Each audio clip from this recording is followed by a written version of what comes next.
going, guys? It's Deathmark here. Today we're going to be doing an unboxing video of the brand new Samsung Galaxy S22. And now this is the most current generation of Samsung Galaxy smartphones. I think there's only one above this, which I'll be honest with you, I think is slightly more expensive. I think it's called something like the S22 Plus or something like that. Now, the only benefit really of that, which is, well, it's actually two bigger phones than this. I think there's like the S22 Plus and there's another version of the S22. Now, I got the slightly cheaper version of it. The S22 and the other version of the S22, which has slightly more capacity, but lower in other factors. But this phone can only be beaten by the S22 Plus, if memory serves. I think that's what it's called, where it actually comes with a stylus. Now, because I've already got myself a tablet and a computer, do I really need a stylus? Probably not, because I've never really used one for a mobile phone. This is my current phone, the Samsung S9 as it stands right now. But the S22 is actually bigger in size compared to the S9, and it is slightly, you can actually do a lot more than you can't do on an S9. So inside, this is the actual phone itself. I hope you guys can see that okay. Sorry if the mirror coming from the reflection coming from the phone is a bit of a problem, but that's what it looks like, guys. I'm going to try and take this out. Now, obviously, it does have a screen covering on it.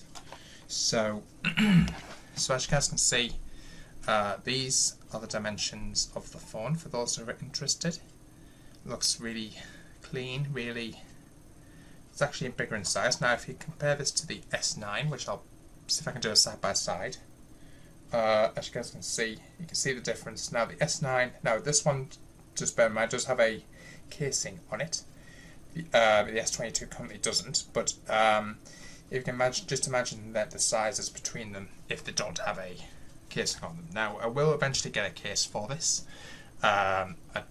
Going from the packaging I've read so far, it doesn't actually come with the actual European battery plug from my understanding, but I think it can actually, it's all sold. Those are sold separately.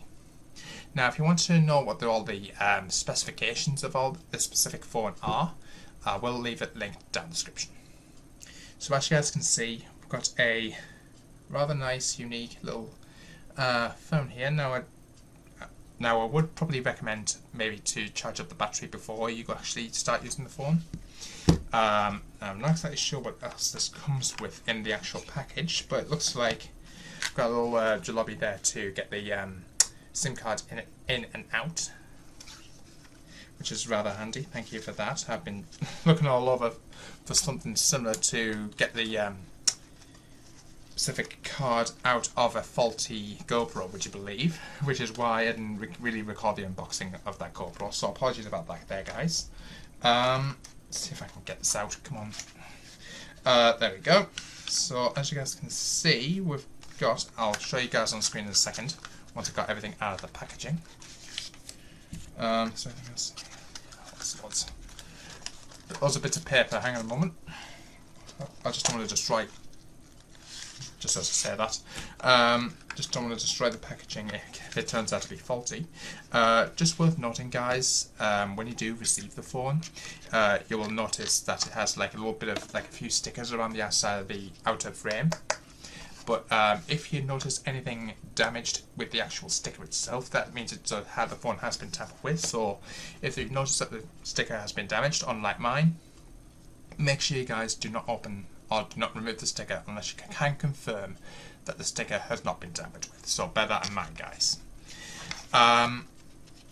Just to let you know, guys, this video is not sponsored in any way, shape or form. It's just my personal view of the phone itself. Is there anything back here that I can't get my hand into? Doesn't look like there is. So what we've got here is your typical USB to USB-C charging cable.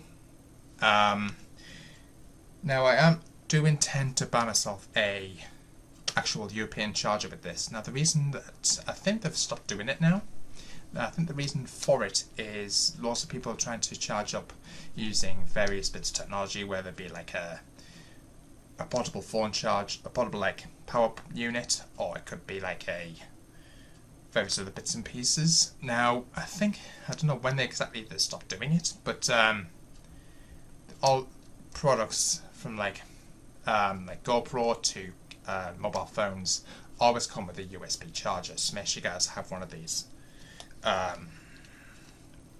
if you do decide to open the unit for the first time. Now, alongside this, once you do make your order, you will also receive, if you go down the route of possibly setting up with, in my case, Virgin Media, you'll also receive a 5G SIM card, which is in this box right here. So, as you guys can see, I'm going to see if I can... Oh, okay.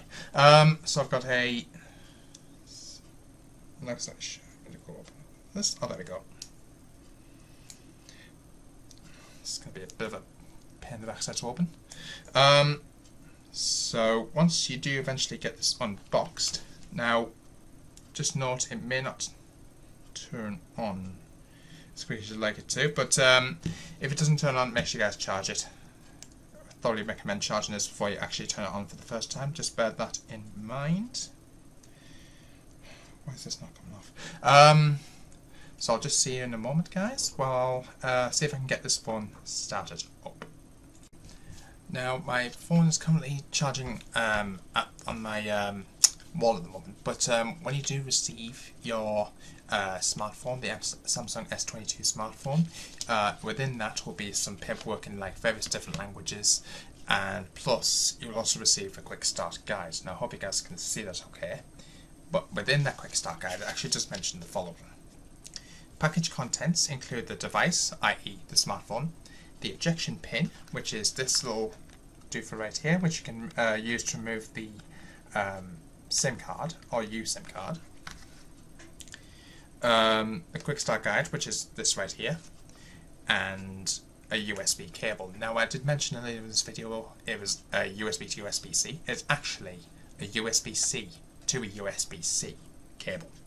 Now, I would thoroughly recommend if you've actually own any Samsung approved like charger cables or other devices to actually charge up the phone, I would recommend using those. Don't use any third-party cabling or anything like that. Anything that's not Samsung approved, don't use it. Now, a little fun fact here for you guys. Now, I would thoroughly not recommend doing this, but if it's sort of like a worst case scenario, fun fact is that if you use a PlayStation charger cable, the ones that come with like the PlayStation 4, PlayStation 5, these actually do work as a substitute, but it is a risky move. So if for whatever reason your power cables don't actually fit or they don't work, then as a absolute worst case scenario, then I would go down the route of using a PlayStation charger cable instead. I'm supplied with the device, and the images may vary by region. So if you're purchased it in like the US but you want to use it for UK, well, mine I actually purchased in the UK and bought it in the UK and collected in the UK, so it doesn't really apply to me. If you use a screen protector, make sure it allows for the use of the ultrasonic fingerprint sensor. Now, if you do for whatever reason decide to use the fingerprint sensor on the reverse of the phone, then in that case, then I would actually remove the actual screen protector. Or make sure that the screen protector allows for use of the ultrasonic fingerprint sensor. Installing a nano SIM card. Now, on the side of one of the phones, you'll notice there's like a little hole, which is only about like a millimeter big, or actually big enough for this little pin right here to fit.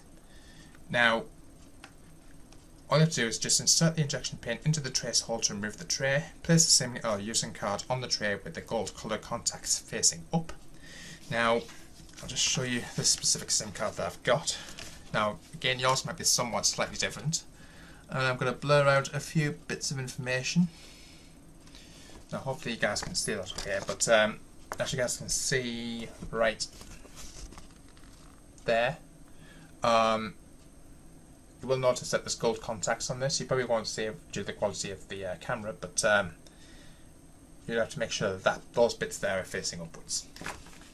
If you're facing the a wrong way, then it won't work. Gold contacts facing upwards, and gently press the same or use some card in the tray to secure it. Now, read all information. Device contains magnets. Keep a safe distance between your device and objects that may be affected by magnets, such as credit cards and implantable medical devices. If you have an implantable medical device, consult your physician before use. Do not expose the device to physical impact or damage. Use only, as aforementioned, Samsung approved batteries, chargers and cables specifically designed for your device.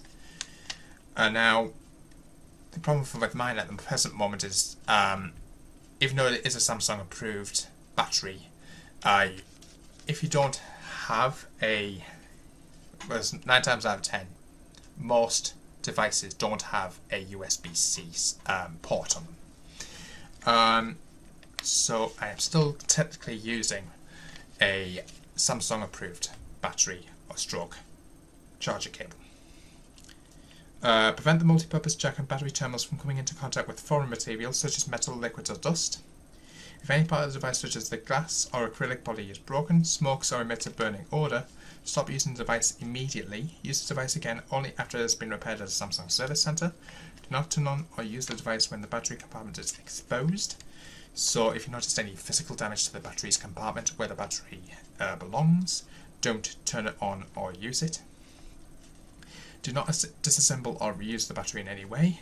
The device can be used in locations with an ambient temperature of 0 degrees C to 35 degrees C.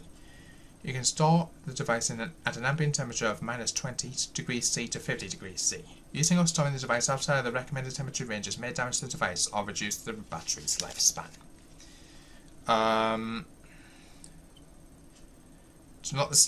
This is just generic health and safety, but to prevent possible hearing damage when using a headset, do not listen to sound at high volume or for long periods. I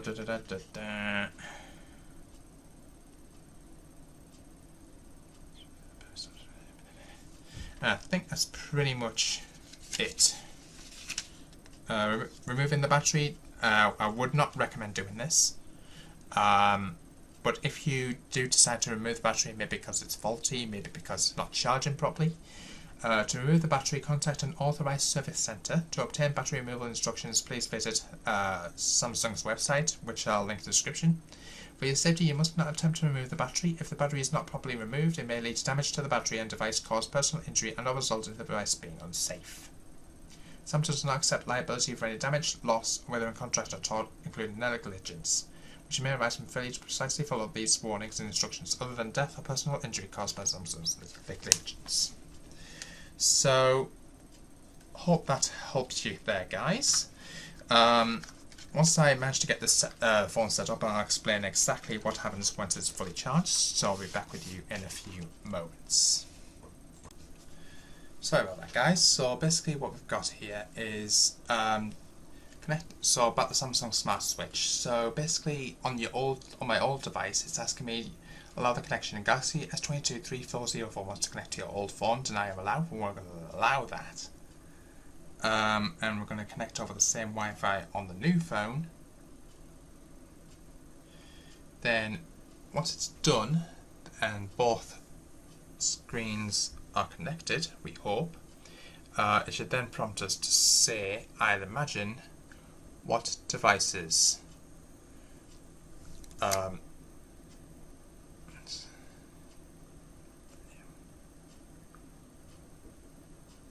so it's basically what it's going to do now is going to search all the data from the new phone, from the old phone, I beg your pardon, and it's going to connect over onto the new phone and should then transfer all the data across. Now it does say on the new phone, keep the two devices close together so they can transfer everything across. Now what I'm going to do is at some point on the new phone, it'll ask you what data you want to transfer, whether it's like health contact, whether it's like your images or your videos. Just give the option to customize, like what data you want to send across. Now, some of them, this should give you the opportunity to, hang on a second.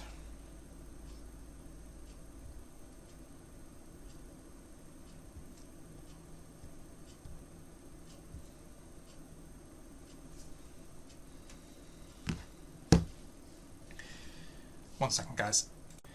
Now, eventually, Samsung Smart Switch will ask you, do you want to copy your account over from, like, your accounts, like, so from your images, your contacts, your messages, everything over onto the new device. Now, some people may say yes, some people may say no. This is completely optional here, guys. You don't have to do it. But make sure that if you do decide to go ahead with this, make sure that the phones are both within close proximity of each other. Now, eventually it may ask you to back up your messaging app data. Now, for me, it's WhatsApp. Now, WhatsApp I consider quite popular here, guys. So it's going to. So basically, as you guys can currently see on the screen right now, hopefully it's. I may have to adjust the lighting of this, to be quite honest with you. But eventually, I'm trying to find a way of it. I wonder if it's because of this plastic. I've got the overlay that's currently on it, but eventually, if it will say something along the line of accounts added, the following accounts are ready, blah blah blah, they'll list the email addresses.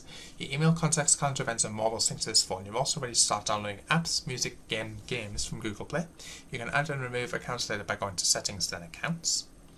So say getting your account info, then it'll say email address, blah blah blah blah blah, backup the storage, backup to Google Drive. Now, and use location, allow scanning, send users and diagnostic data. I would probably allow pretty much all of that, to be honest with you. Install updates and apps, accept at the bottom right. Then it'll start doing the few little circles spinning around.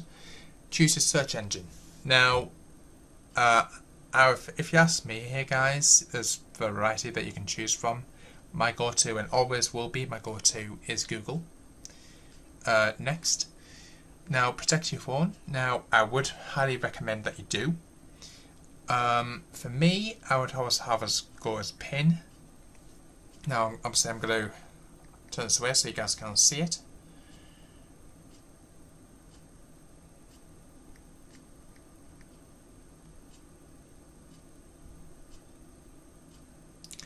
Okay, it'll ask you to confirm the PIN. So basically, enter a PIN, confirm the PIN, press next. Then assess your assistant with Hey Google. So this is like your Siri or your, I'm not going to mention the name because I've got one in my room, Alexa or something like that. All you need to do is click on more, then I agree. Allow assistant on lock screen.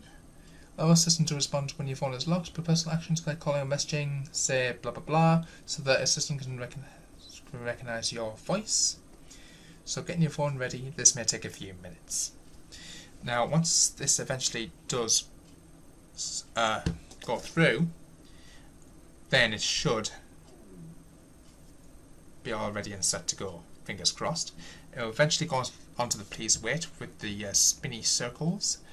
Get recommended apps. Now, I'm not familiar with this specific app, Samsung Boost, but I'm quite happy to put that in. It's not going to be a problem for me. I'll probably skip that for now.